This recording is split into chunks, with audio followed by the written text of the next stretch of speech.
everybody. Welcome. So nice to see all of you again. I'm kicking back into gear. I took almost a year off where I was not doing these wellness webinars because I was focusing on my own wellness and I wasn't able to do these consistently, but I really do want to get back into doing these on a monthly basis. So if you're following me on Instagram or any of the social media platforms, every week we have a different theme or a different topic, but once a month we focus in on like an awareness topic. And so today we're doing this. If you signed up for tomorrow's webinar, that's going to be it was supposed to be a co-facilitated webinar on sustainable resolutions. My co-facilitator unfortunately got called into jury duty, so she was expecting to get dismissed and then she wasn't. So we had to reschedule that. So I did send out an email announcement saying that we're moving it to same time next week, next Wednesday, the 31st. So if you are planning on attending that, I apologize for the inconvenience, but same rules apply. You can register for the webinars. It'll be recorded and you can get sent the recording after the fact. All right, so let's get into it. So this month we are talking about thyroid health, a little bit of housekeeping before we begin. As you might have heard when you got let into the waiting room, we do record these sessions purposely so that if we don't have people joining live, they can get access to the link afterwards. Everyone who is currently officially registered will get access to the link. But this also means that if you want to keep your camera on, cool. If you want to keep yourself closed off behind the scenes, that's cool too, because these do get sent out to the public. And then in about a month's time or so, they also get uploaded to my YouTube channel as part of my wellness webinar series because it's all free. So I want to make it available to whomever wasn't able to acknowledge this or just people that happen to randomly come across me on the internet to make sure that, we get to educate and inform in a way that I want to do that. But you can use the chat box at any time. We always spend time at the end of the webinar and leave some time for official Q&A. But if anything comes up, I don't have an assistant with me, so I'm trying to keep an eye on the chat box. So if I see questions pop up or comments, or if you need clarification, just shoot them in there. If I'm moving through the slides, I'll make sure that I stop during parts of the webinar and I'll take a look at what has come up. Otherwise, you can save your questions to the end. I also want to disclaim, while I am a registered dietitian, I'm not your registered dietitian. I don't know your personal health. So please make sure that you get clearance or medical advice from your own healthcare professionals. Of course, you're more than welcome to reach out to me and work with me if you want to. But until that official time has started, just take this as educational and informational information that I'm sharing with you. The last thing here too is what usually happens is because you registered, we now have your name and email address on a list. And aside from sending out the recording link or anything else that comes up related to this and other webinars, we're also going to send out follow-up emails. We'll ask you to be on the email list for anything else that's coming up in the future, any other events that we're doing. I say we, sometimes it's just me, but sometimes there's other people that I work with. And I'll also be putting I'll probably do this at the end of today's discussion, but I'll send out a link to a survey so that you can provide feedback. Let me know what worked, what didn't work. There's ways to improve any of these sessions going forward. We like to get feedback like that. Constructive criticism is always helpful, but you can opt out of these at any time if you feel. I think I only send out like one newsletter a month, and then sometimes I'll do some special things on occasion. But if you feel like you're getting bombarded and you're like, I don't want to be a part of this anymore, you can absolutely unsubscribe at any time. So our goals for today is really to show you and share with you, sometimes the thyroid is a little bit weird. People don't know what it does or is, or they might have heard that they have thyroid issues, or they know people with thyroid issues. So we're going to talk a little bit about the role and functions of the thyroid and talk about some common thyroid conditions that do come up, what risk factors might happen, what symptoms to keep an eye out for, and treatments that are also in store for you if you are dealing with managing this condition. We'll also talk about the role that iodine, that's a mineral, the role that iodine and iodine-rich foods play, and other nutrients that are important for helping you support your thyroid health. And then if you are diagnosed with a thyroid condition, we'll talk about like 6 of the main ones, and I'll share a little bit more about how to go about managing those. Again, with the disclaimer that I don't know anything about your history, your medical conditions. You might have a lot of things going on, but I really use these webinars as a way to inform you, not just generally, but also if you are a patient, that you can then go feeling a little bit more prepared and well equipped with what to ask your healthcare providers. Before we start, let me just introduce myself to some of you who may not know me. So I'm a registered dietitian nutritionist. My name is Dina the I am, let's see, I'm a second career at this. I've been doing this for a little over 7.5 years now when I ventured back into school to take on this new profession. I am very fortunate that the place that I went to go back and get my degrees and my certification, my credentials, is also the place that hired me to be their adjunct lecturer. So I teach undergraduate and graduate courses in Lehman College. So some of you who are on here know me from having had me as your teacher. I'm also trained as a prevent type 2 diabetes lifestyle coach. That's through the CDC's National Diabetes Prevention Program. It's a curriculum that they established for a year-long program where we teach people how to prevent from getting diabetes, or if they're at risk or have been told they have pre-diabetes. I'm also really happy to share too. And listen, I don't mind tooting my own horn because your girl's been through it. And there's a lot, especially for those of you who are going into this field. But you know, if you're in health sciences, there's a lot of effort and energy, time, money, blood, sweat, tears. So it's kind of nice to say, look at the things that I've accomplished since then. I've been a co-author of some research studies. Some of those actually happened during my internship and then they got published. So I'm like a journal published author of some research studies. I've also been able to speak on behalf of certain topics. So again, this makes me feel qualified as an expert in my field, an expert in nutrition with some of these nationally recognized magazines like US News and some other large scale websites. I'm also a presenter and a panelist, so I'm invited to do things like speaking engagements at corporate wellness events and hosting different types of events.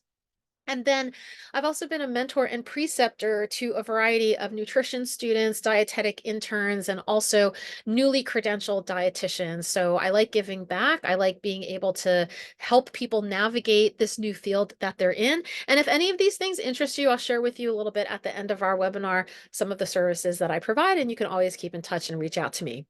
So let's just check in with each other. The last time I held a webinar was probably a couple of months ago. We did a SMART Goals webinar back in, I think, November, because I took December off. I want to find out how it's going. So whether or not you attended that webinar is besides the point. Starting off your new year, can you give me a word that maybe feels how you're feeling right now as we're starting off 2024? What's going through your mind? Maybe put a word in that you're striving for, like what's your goal for this year to accomplish? Whether for me, it's resilience. It's to be able to bounce back from things because I often take on a lot of stress and sometimes that does me in and it sends me spiraling in a way that is not productive at all. So my goal word is resilience. And I think I'm handling some things right now pretty well. So if anybody wants to chime in, put in the chat box. How's it going right now with you? How are you feeling about this year? Some 3 weeks into it so far.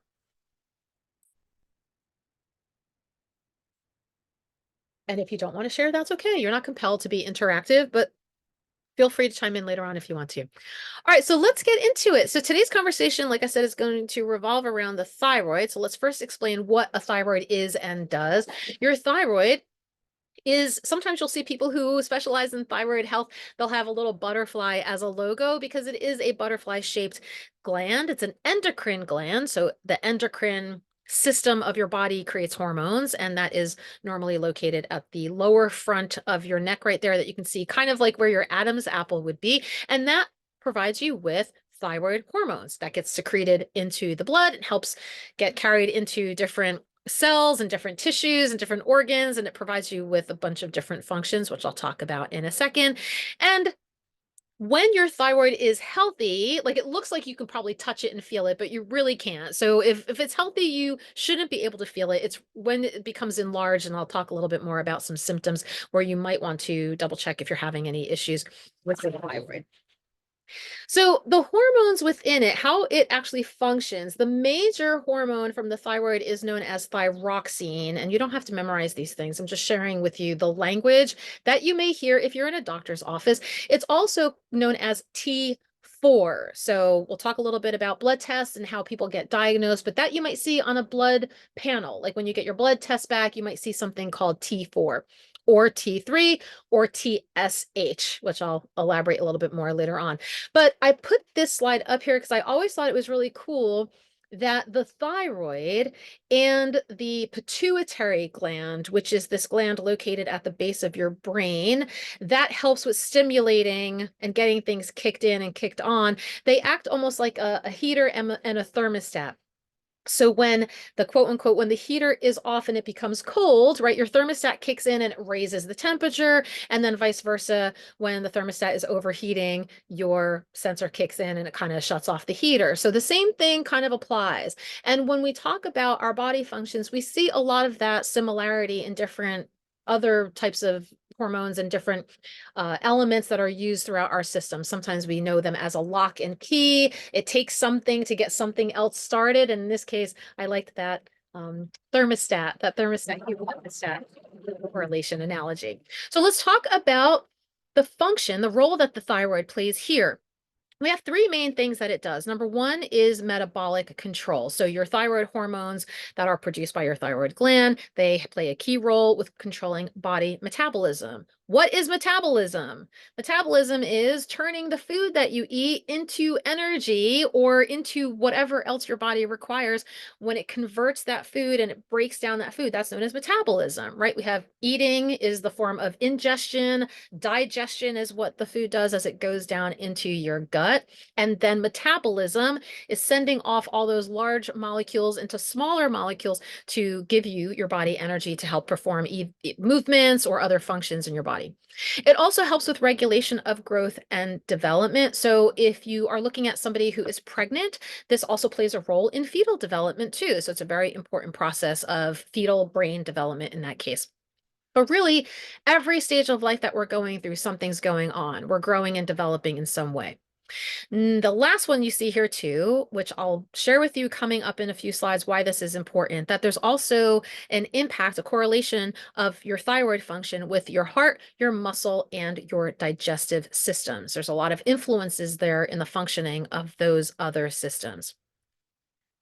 So here are some common conditions. We have the endocrine gland, right? We talked about the thyroid, part of your endocrine system, and a lot of wonky things that might take place.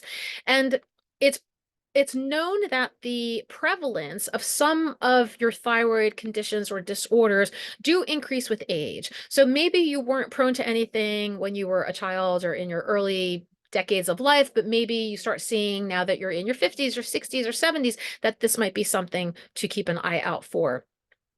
So some of the conditions here I'm going to walk through. Maybe you've heard of these things before, maybe not. So the first one is hyperthyroidism. For those of you who worked with me before, or if you are aware of prefixes, hyper means elevated or higher than normal.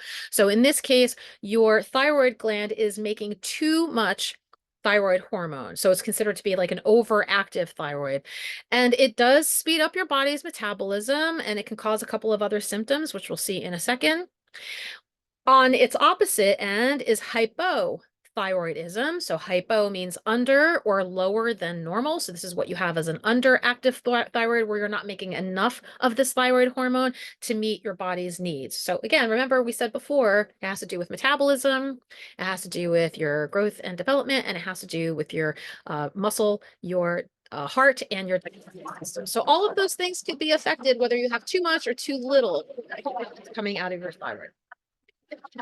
The next one here, there we go. The next one here is Hashimoto's thyroiditis, Hashimoto's disease. It's also known as, whenever you see names like this, it's usually named after the person who discovered that disease, that condition. So Hashimoto's thyroiditis is actually an autoimmune condition, okay, based on thyroid dysfunction and also iodine deficiency. So all of these things are kind of interrelated, but Hashimoto's thyroiditis, when you see the suffix itis, it means an inflammation or inflammatory state of your thyroid.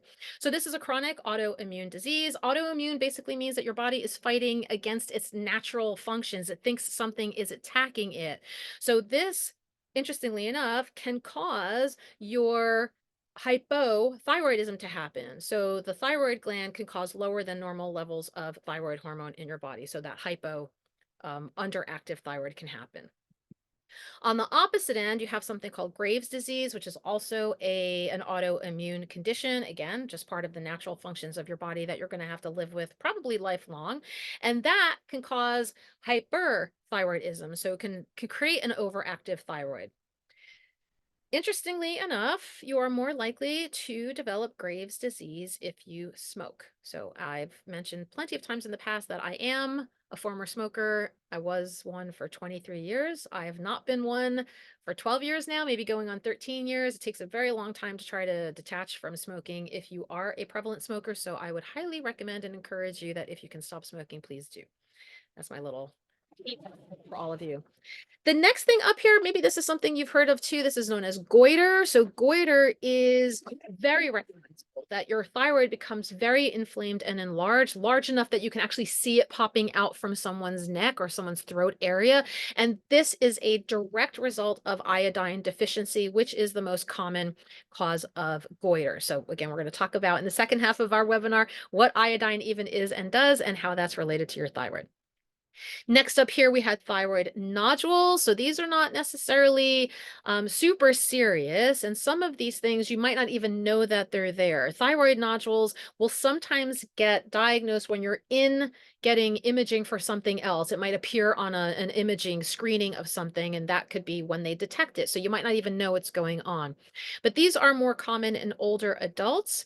And there are different kinds of like categories of these nodules as well that one could be a cancerous version of this. So your thyroid cancer happens when you have what's known as papillary, follicular, or anaplastic. And yes, I'm reading off notes right now because it's hard for me to memorize these scientific words, but those are different categories of potential thyroid nodules that get enlarged, inflamed, and become cancerous in that way. Sometimes these conditions, the papillary version, the common form, this most common form of thyroid cancer actually occurs in people ages 30 to 50. So again, if you're going and getting your, physical exams done, if you're thinking some things are off, which we'll share with you a little bit coming up about signs and symptoms to look out for, you might want to inquire that maybe there's something else going on there. You might want to get tested to see if there's any issues with your thyroid. All right, one thing that I found really interesting about thyroid, but not surprising because we just learned about how it has a function and a role in not just the endocrine system, but also in heart and muscle systems as well, is that there is a direct correlation that overactive thyroid issues can cause higher blood glucose. So it can increase your blood sugar levels, even if you are not diagnosed with diabetes or any kind of blood sugar disorder. It's possible that there can be effect that if you have an overactive thyroid, it can actually increase your blood glucose levels. And an underactive thyroid, so again, that's hypothyroidism, can actually lower your blood sugar, which we don't want sometimes, right? If we have a drop in blood sugar, we can feel really dizzy, fatigued, there can be some complications, but it can also counteract and increase the levels of lipids, blood lipids like cholesterol that's floating through your blood and anything that's related to different fats deposits in your blood. So higher blood lipids, and thereby also affecting your risk of cardiovascular disease. So I share this with you because while it's like, oh, isn't that interesting?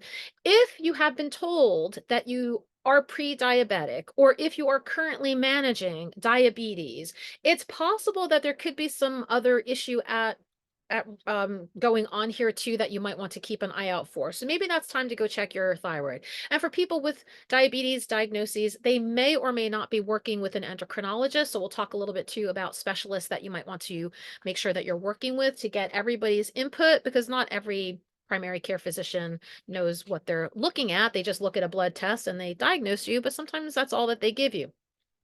And then underneath that, if you are somebody who might be at risk for, or you've had stuff like, high cholesterol, heart disease running in your family, hypertension, right? So that has to do with blood pressure. But if you are already at risk for cardiovascular disease and you're not sure about how your thyroid is functioning, and you end up finding out that you have an underactive thyroid, that might also be what's causing these other things to happen. So I highly recommend, we work as a system in our body. A lot of things relate to other things. So you can go to your doctor and inquire what else could be causing this. Is it just my diet, or is my thyroid acting up or acting under?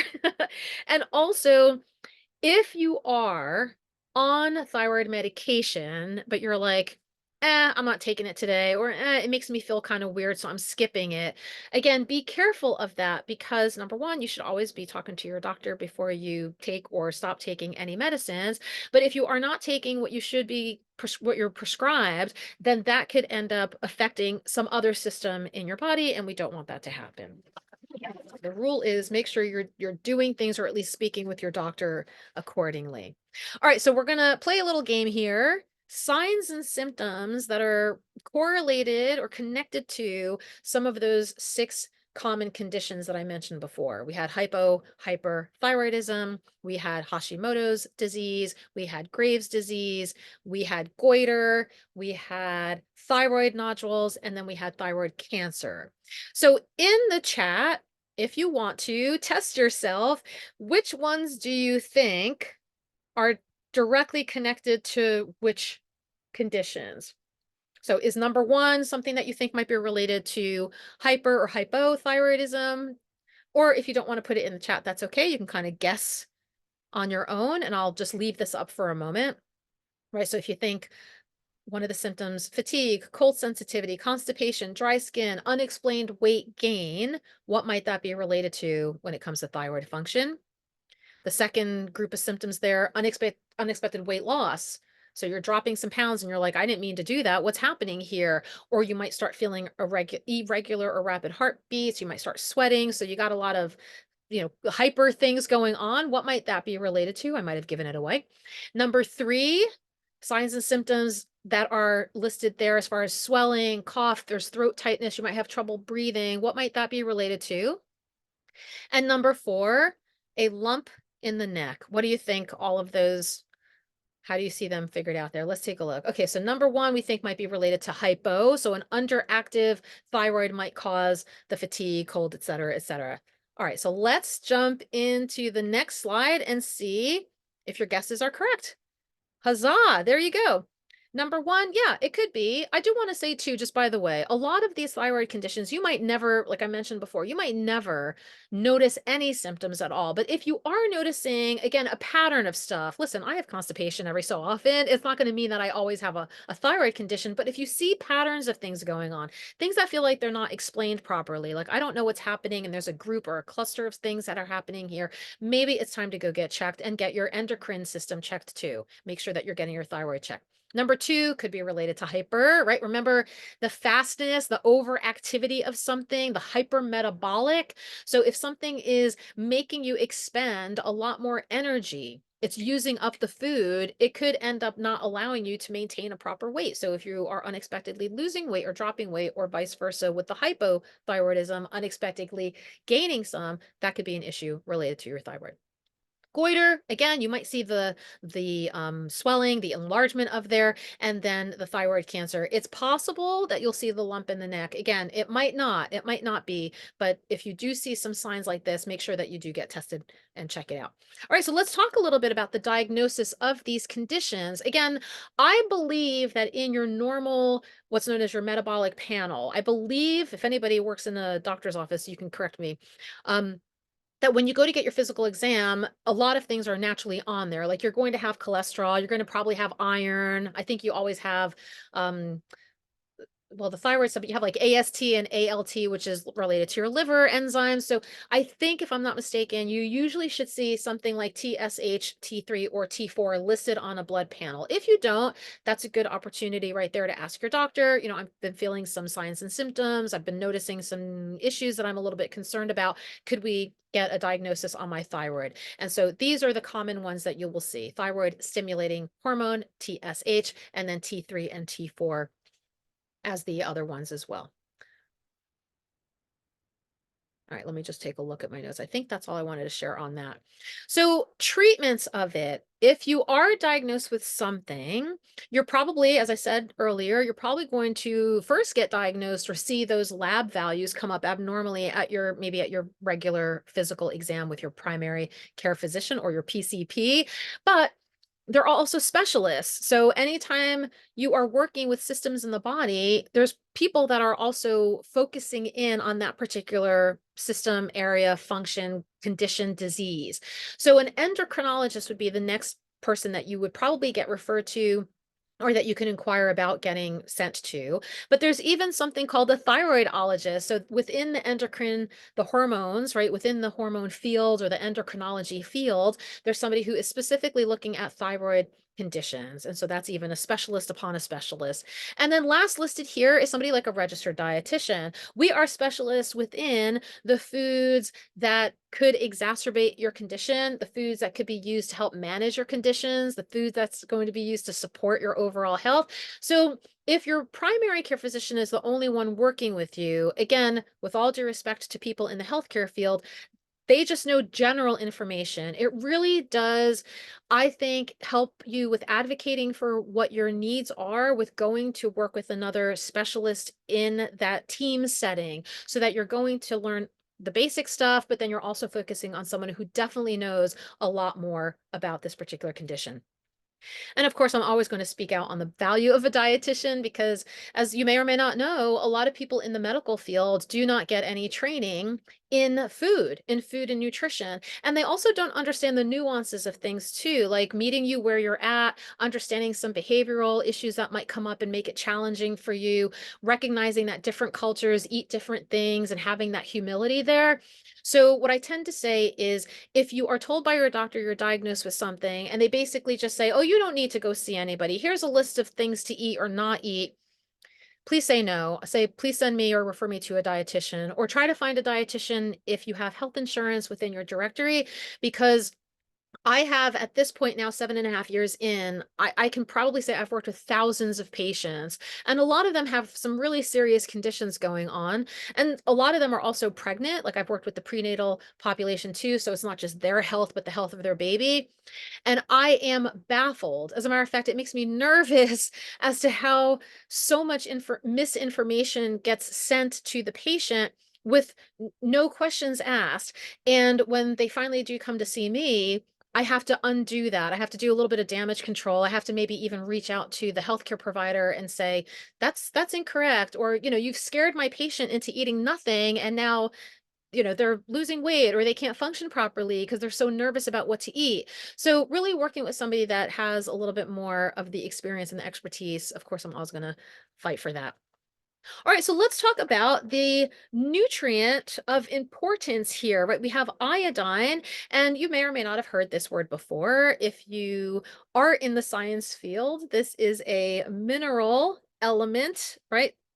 I think I have it written down here somewhere. Give me a sec. I want to see. Let me test your knowledge.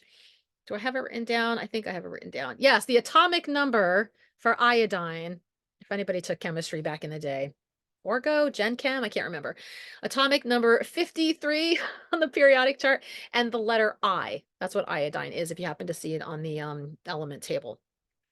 So it's considered an essential micronutrient. So let's just clarify that for a second, right? We have macronutrients, macro meaning large. These are big molecules that are stacked together. And those are things in the eating world. These are things that are your carbohydrates, your proteins, and your fats. These are going to supply you with calories that will give you energy and allow you to function. The micronutrients, which are your vitamins and minerals, and in this case, iodine is a mineral. So your micronutrients, micro mean much smaller, right? Smaller molecules. And these, like we said before, these act as a catalyst for your body to do certain functions. So in this case, it helps break down the food. It helps with growth and development. It helps with digestion, heart and muscle functioning. So, in the case of the language and the measurements that we use, your macronutrients are going to be talking about grams, right? I need this many grams of protein or this many grams of fats through my diet, or when I'm creating a meal plan for something, I'm breaking down into grams per kilogram of body weight or per day or whatever.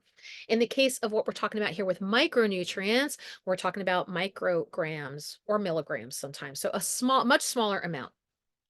But what an essential micronutrient means is that our body is unable to produce it. Our body can make a lot of things. Our body makes cholesterol. Our body makes vitamin K, I think, biotin. There's a bunch of stuff that our body can make. We don't necessarily need to get it from outside foods. But in the case of iodine, It can't. So we actually need to get iodine in our food supply in order to keep it functioning properly. So the issue with deficiency and excess in a case of something like iodine, that if you have been told that you're iodine deficient, I would just say be careful, and we'll talk to you about supplements in a sec, but I'll say be careful with anything that you might be deficient in. If you're not getting it from the foods, a little is good, but a lot might not be better. So the role that iodine plays in excess, if you're getting more than you need, can also exacerbate a condition too. So just be careful with, the extremes of too little or too much of anything. If you're told to go on supplementation, but you're already getting enough, or you're like, hey, one dose is good, let me take 2 pills worth, I would say just be cautious of that because there could be an issue. All right, so this is kind of like iodine at a glance. Top left is that element that's, scraped off the wherever iodine is found in a mountain somewhere. I don't know. I'm not an iodine miner. The top right one is iodine in liquid form, so as drops. The bottom left are in supplemental form in pill form, and then the bottom right, ta-da, that's food. Those are your iodine rich containing foods. So now we're going to go to another little pop quiz. You can see here on screen iodine-rich foods. All of these foods contain iodine in some kind of amount. So can you recognize any of these? Do you want to put in the chat what from left to right, bottom to top? What do you notice? Just put in the chat what looks familiar to you. Top left, middle, top right, bottom left, and bottom right. What looks familiar to you? I'll give you a sec if you want to chime in.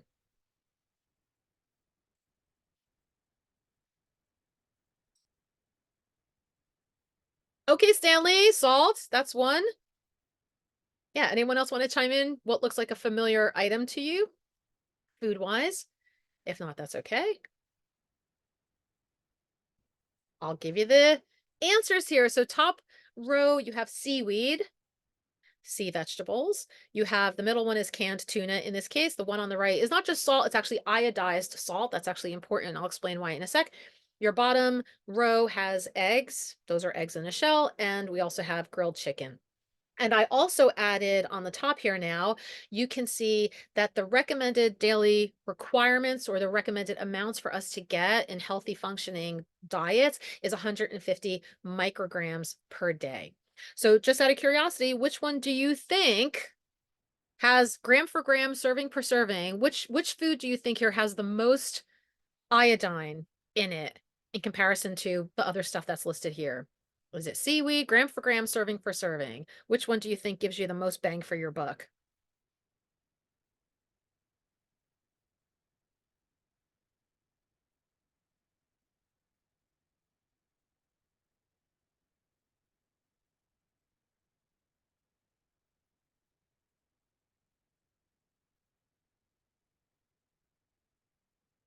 Okay, Stanley, maybe seaweed. Let's take a look. What do we have on here?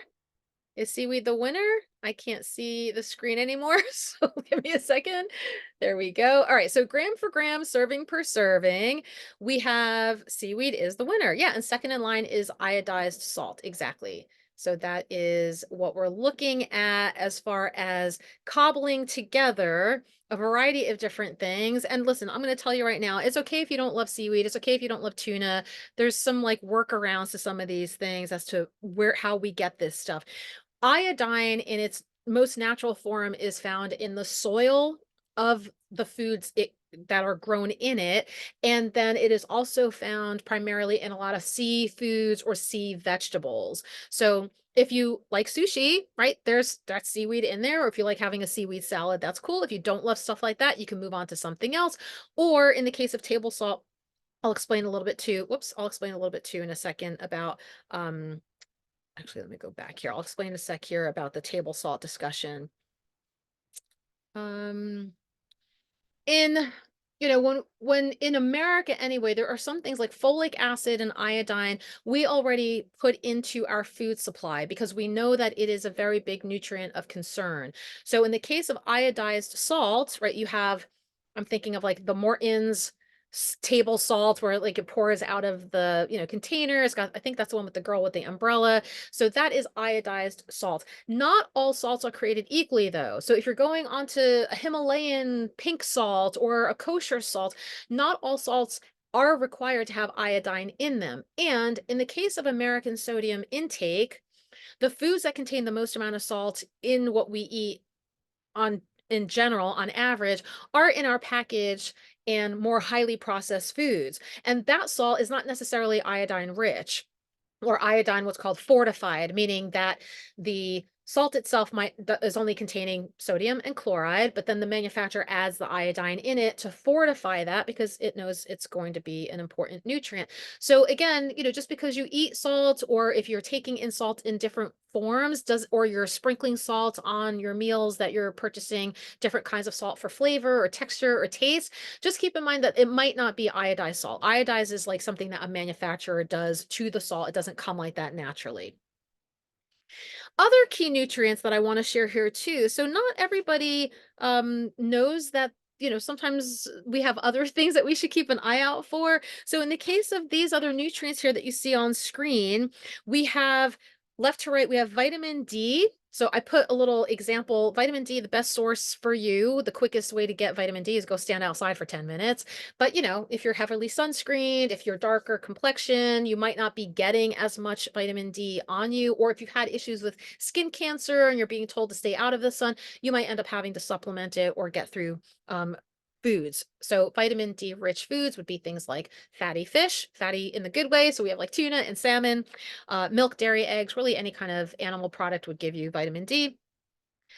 Selenium, if anybody knows what those are Brazil nuts. You get 2 Brazil nuts a day if you don't have any nut allergies, and you're good to go. You've just taken in your selenium intake for the day. And on the right-hand side there, that I believe is an oyster or a clam. So those are crustaceans or seafood, shellfish. That is a very good source of vitamin B12. Really, any kind of animal product is good with vitamin B12. So here is where the discussion comes up that what if you're vegan? What if you're vegetarian? What if you're not eating a lot of animal-based foods? You can get plant-based sources of this, with the exception of vitamin B12. That one you might have to get supplemented or purchase plant-based products that, again, are fortified with vitamin B12, that have it added into it. So we'll see that sometimes in like fortified cereals or nutritional yeast, which is sometimes used as like a Parmesan or cheese substitution. All right, next up here, oh, this makes me sad. When vegetables attack. If you have an existing thyroid condition, so we just talked about all the things that support your thyroid health, if you have a normal functioning thyroid and how to make it nice and strong. And now we're going to talk a little bit about what happens if you have an existing thyroid issue and you're being told to avoid certain things. And this, my friend, breaks my heart because these are all the fun leafy green things, your cruciferous vegetables. All of these things are known as goitrogens. Soy is on this list too, by the way. So soy products is on this list also, which what ends up happening really is that, when we talk about plant foods that attack, we're really talking about the proteins or the chemical substances that are within certain foods, just because they're by nature, how they're developed in the plant world, they come with these things existing. So they kind of act as like a block, or they stop the progression of things. And so we want to make sure that there's some caution in there too. If you've ever had issues with thyroid, you might be told to completely forego or be mindful of how often and how much. So your portion sizes and, kind of like the variety of foods that you're eating throughout the week. If you're always eating something like broccoli every day, I might advise against that. I might say be careful and limit that. So when we're done with our conversation, I'm going to throw a bunch of links in the chat. I can't access them right now, but I have a link to, I think it's like a 7-day low iodine meal plan. So if you do have thyroid issues or know someone who has thyroid issues, this was actually created by a dietitian, not me. It is, I think it's only 1,500 calories for the meal plan. That might not be enough for a lot of people. So, you can double up on maybe some of your proteins or add a little extra stuff if you want to, but it gives some examples as creating. And I know for me this week, um, in my other world, we're focusing a lot on meal planning, and meal planning is a big deal in my life. Like I love meal planning. So if you feel like this might be an issue for you, or you're not sure what to make, I'm going to put a link in the chat later that you can access this. I think it's a 7-day meal plan with a variety of different things. If you're dealing with a thyroid condition, this gives you a low iodine approach. If you're not dealing with a thyroid condition, then go nuts. Add a little bit of extra stuff and don't worry so much about those leafy greens and cruciferous vegetables. I think this is also entirely soy free, so it takes the soy issue out of that equation. All right, other things to consider. We work, as I said before, as a human unit. There's a lot of stuff going on. So not everything is going to be affected by just diet. There could be some other issues that you have coming up. So the first thing I want to talk about is interactions. And we're talking specifically here about medicine and supplement interactions. If you are on thyroid medications, if you are currently managing a condition and you're being told to take whatever treatment is being given to you to help manage your thyroid condition, be aware that the following things might interact. So it might block or decrease the efficiency or effectiveness of what interfere with the absorption of what you're trying to accomplish with your medicine. Number one, interesting, this is calcium supplements. So calcium, is prescribed to a lot of people of a certain age. As we get older, females who are undergoing menopause, we're more at risk for things like osteoporosis. So we might be put on calcium supplements, but people of that age might also be dealing with thyroid conditions. So that could be an issue. You might want to talk to your doctor about dosage, or you might be told maybe like take your thyroid pill in the morning and then wait X amount of hours and take your calcium supplement later on. Coffee and fiber. Interesting. So coffee consumption and fiber supplements. Usually when we talk about interactions, we're talking about not like food to food, but sometimes it could be food to food. So the coffee consumption could potentially lower the absorption of your thyroid medication. And if you're taking fiber supplements, that can also interfere too. But again, discuss with your doctor how many milligrams, how far apart should you be taking these things. I have not heard of this supplement. It's called chromium picolinate, I believe is how it's pronounced, and it is marketed for blood sugar control. So anybody dealing with diabetes, which we just mentioned before, could be related to already existing thyroid issues. And so if you're being given thyroid medicine and this chromium supplement, that it could impair the absorption of that thyroid medicine. So again, you might have to just discuss that with your doctor. And then last but not least, what are known as flavonoids. Flavonoids are just a fancy term for like chemical substances that appear in our produce and our plant-based foods, much like that goitrogen I just mentioned to you. So flavonoids are usually really good. They're antioxidants. They help us fight cancer. They help protect our cells.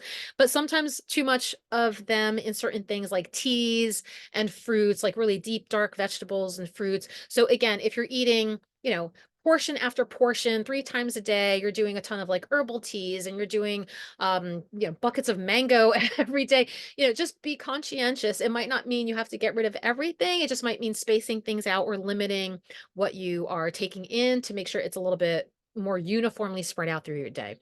I already talked about smoking. Don't have to tell you again. Please don't smoke. It's a hard thing to give up, but if you're smoking, please don't. Number 3 listed on here, sleep. Sleep plays a huge role in metabolism, digestion, functions that the brain gut is a big thing too. So if you're not getting good quality and quantity sleep, we have a whole different webinar for that. I think we talked about that in some of our past webinars too. I recommend figuring out what the root cause is. Is it insomnia? Is it stress, which is also listed on here too as another potential thing to consider when it comes to just your bodily functions and hormone issues. What's causing you to stop from sleeping or having good quality sleep? Are you tossing and turning? Is your environment not suitable? Is it too loud, too light, too bright? So make sure that you are addressing that if you can, maybe by setting stuff up the night before, the day of, doing a wind down sleep routine, talk therapy to get anything that might be frustrating you out, a support system, delegating to people at home so that you're not the only person having to do everything. Because a lot of these things are very interrelated, right? I'm stressed out, I smoke, and then I can't sleep. It's all going together. And then exercise. So physical activity, listen, move what you can. I always say that. Whatever you can move, try to move it.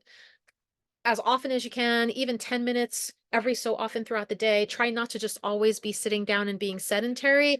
But in the case of thyroid function, it's possible that moving around regularly throughout the day, whether you're setting yourself up to go to the gym or go for a run or do a treadmill or just walk around the block every so often, can actually help with increasing those symptoms, like helping, or I should say, balancing out those symptoms. So, fatigue, depression, anxiety, sleep disturbances. If you're moving your body around, that could play a role in helping level that out. It's possible too that you can have conversations with your doctor that you might be able to come off of some of your medicine once you implement some of these lifestyle changes. It's not always going to be the case. You might have to be on things like in the case of autoimmune diseases, those are things that happen lifelong. But you might be able to adjust the dosage. You might be able to talk about, reducing your risk of any side effects that happen there. So the issue that comes up with people with thyroid conditions is that fatigue and depression and just general like kind of feeling kind of meh a lot of times might be one of the symptoms, and we're not feeling great or feeling kind of sluggish or tired, it's a little hard for us to get up and move. So in that case I might say, wear a pedometer, try to get some steps in as often as you can, even going from here to the bathroom or marching in place. Gentle yoga, that could be something that you're still moving around, but it's not super high impact. Or I don't know, chair exercises, something that you don't have to put a lot of effort or energy on. But these things are all obviously related. My friends, let me just double check if I see anything in the chat that's come up. Thanks for those of you who've chimed in before. I think we collected some of that information before and I addressed it. I have my alarm going off to wrap it up because we have 10 minutes left in this. But oh, good, Stanley. So emotionally strong and grateful. That's a wonderful keyword or things to strive for. And Anita, a lot of decisions to be made, both career and personal. Okay, but listen, we're always juggling a lot of things, right? We are human entities that have a lot going on.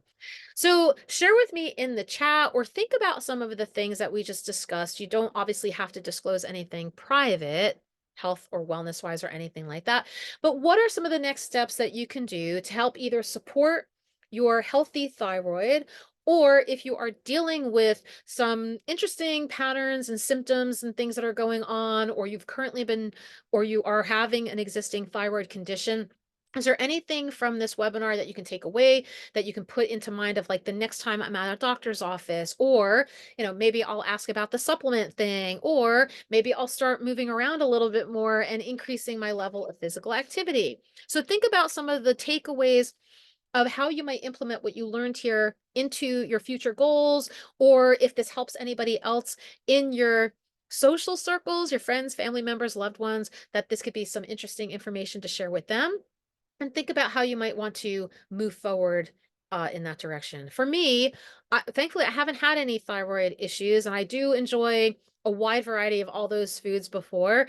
I don't, even as a dietitian, I don't sit there and like write every single thing. I don't weigh and measure my food, but I definitely keep a log of stuff because I've had other issues. I have high cholesterol. I have, yep, that's right. I have hypertension, high blood pressure, which thankfully right now I believe is somewhat under control. And I had some gut issues. So in my world, and I'm also now in menopause, ta-da. So, I'm going through some of my own lifestyle changes. So I just try to like monitor what I'm eating. I sometimes keep track of things because if I do notice something come up, or if I'm like, every time I eat this, this happens, or I might be a little bit deficient on something, or I haven't really seen myself eat certain parts of the food groups, or maybe I'm relying too heavily on some of these outside foods a lot lately. Maybe I might want to make some adjustments to my schedule, to my other habits. Moving around is always an issue with me. Let's take a look, Stanley. Definitely more physical activity. Yeah, potentially start meal prepping. Yeah. Oh, Stanley, follow me on, if you're, well, I know you are following me on Instagram. This whole week, I'm going to be talking about nothing but meal planning and preparation and how to make that a realistic and achievable goal. Because I've mentioned, I think I mentioned it the other day, that I really do believe that meal planning has kind of saved my physical and mental life. It's really taken away any of the impulse decisions I have to make. It's also allowed me, like I just said before, to kind of look at a glance as to the variety and balance that I'm eating, and giving me the ability to adjust accordingly for my own personal health conditions and things that I want to achieve. So I love meal planning. So yeah, so keep an eye on my Instagram. I think I'm going to do a live tomorrow, sometime in the later afternoon, where I'm going to take a little tour around my kitchen. I live in a very tiny apartment, so I meal plan according to my square foot here, and it's a little challenging, but it can be done. All right, Anita says advocating for ourselves. Yeah, totally. Asking the doctor to run tests. Yeah, second opinions too, right? If you hear something that you do or do not like, if you have the ability to go and get a second opinion. Discussing low energy symptoms. Yeah, so low energy is something big. I mean, I think just by nature a lot of us tend to run ourselves ragged. We may or may not have sleep conditions that we're aware of that could be causing us to feel not as refreshed the next morning. We may or may not have metabolic or hormonal issues that are causing us to have some sort of fatigue, right? There's something literally called chronic fatigue syndrome. And don't get me started about, thank goodness, we're slowly coming out of it. But oh gosh, the light, right? These short days are killing me, killing me. I really truly believe a current conversation that's going on about how we should just be hibernating until like Lunar New Year, right? Which is coming up in a few weeks in February, that we should be doing absolutely nothing from the winter solstice to Lunar New Year if you believe in astrology and astronomy and how things line up with energy systems. If you live in the Northeast, you're not getting a lot of sunlight on you. That's also, right, the vitamin D discussion, hormones, cellular functions, etc. Brittany, oh, yeah, that's fantastic way of putting that. Oh, I love that. Right? Eat as if some people also sometimes say like eat like you're depositing money in the bank, right? Like what is it that you're taking out? What are you withdrawing from the food bank account and what are you putting in? And again, I want to obviously just acknowledge not everybody might have access to affordable, nutritious foods, places to shop and eat. They might have different kinds of schedules or responsibilities that they have to just grab and go, but I love that you can educate someone to say, here are the best choices for you, right? You don't have to start from scratch and cook everything from scratch and eat at a farmer's market, but try to make the best choices that you can with what is, your behaviors and what your schedule allows for. I love that. And also the conditions should not run your life. Yeah. Or even ruin your life in that sense too. Yeah. Fantastic. There are definitely, conventional, traditional medications you might always have to be on. But again, there could be ways that you can talk to people and make sure that you get educated from your doctors or looking into the side effects of things.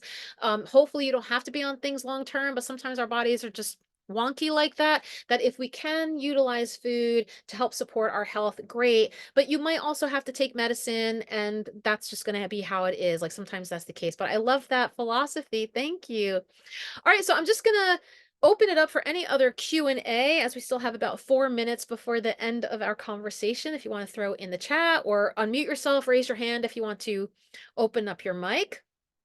Let me be quiet for a minute and see if anything has come up. And then I'll share a few more things and then I'll let everybody go.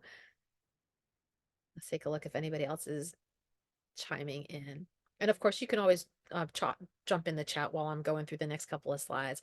So one of the things I keep talking about and still have not done is I'm trying to put together these online courses. So in the dietetics world, when we work with people in the clinical setting or even an outpatient setting, I work with as a private practitioner. I work doing adjunct stuff. You heard me do the whole introduction earlier. I've got a lot of moving parts going on.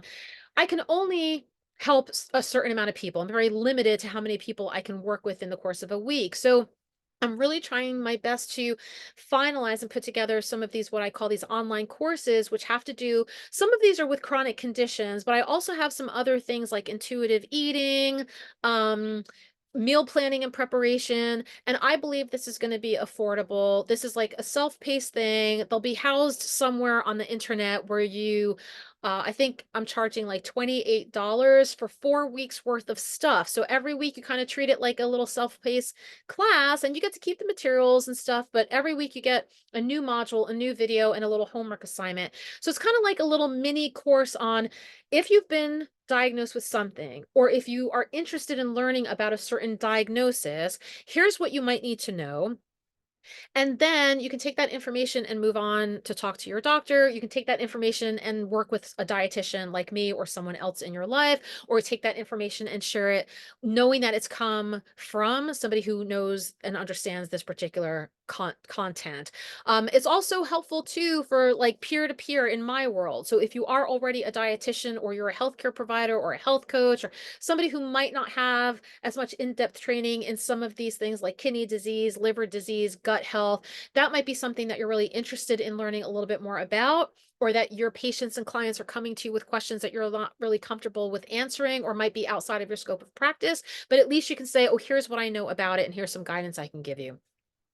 And then the other thing I'm working on, I just met with two students today who were like, could you please get your act together because this is important. So I've been a dietitian for whatever, 7.5 years. I've been teaching for about 7.5 years now too, or maybe a little bit, 6 years, I think, 2018. So 6 years I've been teaching.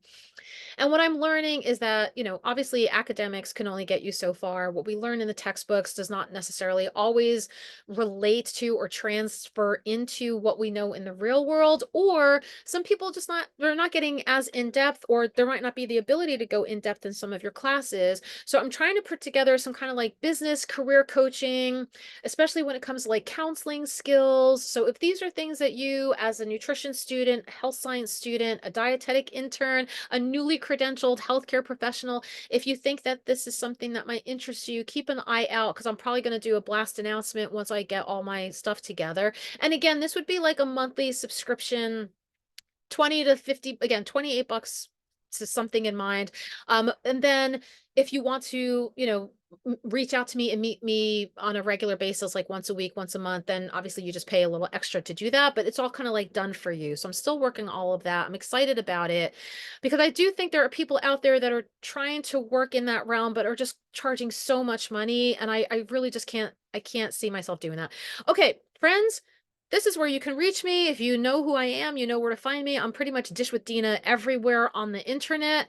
I am going to be doing next month, we're going to focus on heart health, specifically with cholesterol. So feel free to keep an eye out for that and register for that when that comes up. I'm going to thank all of you and take this off screen. And if you don't mind, for those of you who are still here, let me just go back up through the slides because I said I was going to share. Let me stop sharing some of this. Give me 1 second. And let me go into the slides and put some of those links that I said I would share with you earlier. I'll put that in the chat right now. So if you want to hang out, cool. If not, that's okay. You can always say goodbye to me. This is going to keep getting recorded, and then you'll get the recording link, and some of this information will be sent to you there as well. So give me 1 second. So I'm just kind of scrolling through. I think I had that at the end. Yeah, I think I had that at the end. Okay, so the survey form for this webinar and all webinars, I'm putting that in the chat right now. I think you should be able to click that and it should launch. It should launch as a URL, as a website. The name of this webinar was Thyroid Health. So this is where you just give some feedback. It also has a section of like what other topics interest you, because I can keep that in mind going forward. You can also put notes in there too if you're interested in working with me. I know a lot of you are doing your own thing, but there's times that we can partner up or collaborate, whether you are coming from it as the consumer, client, patient end of things, or the healthcare professional. So think of that too. Are there ways that you're like, I'd like to work with her, and this might be an interesting conversation to have? If you are interested in learning more about those courses that I'm planning on launching, you can learn a little bit more about that on my website. Same thing goes with the business coaching, career coaching. Again, specifically to people within the health sciences world, because I don't want to kind of end up doing a little too many things. I want to kind of focus on like my future colleagues, and yeah, and that's where you can find out more. And then you can always go onto my website and click on all the links to all the things to stay connected. Thank you to everybody for being here and hanging out with me. I really appreciate everyone. And I hope that we get to cross paths again soon. I'll see you again in another one of these webinars. Thanks, everybody. Bye.